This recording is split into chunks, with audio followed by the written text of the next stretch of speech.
quite a few birds that were just loose.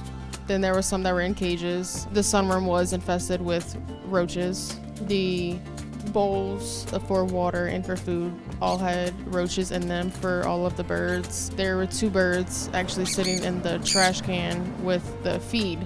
A lot of them were stressed. They've been plucking their feathers for quite some time. This one that we're standing next to, he's actually been plucking around his neck and his belly area and by his feet. There's a few of them that seem to be missing talons, so we're not sure if it was injuries from being housed together or if it's just from stress. The owner was elderly. She had medical conditions of her own. She was unable to provide for them anymore, so she did hire someone. However, it doesn't appear to be that that person was adequately taking care of them. The owner did agree to sign all of the birds over to us, so that's why we were able to retrieve them today, and they will be put up for adoption.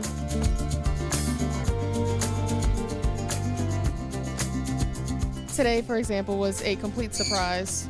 We weren't expecting to remove 13 birds, much less larger birds. Not every day is normal, to say the least.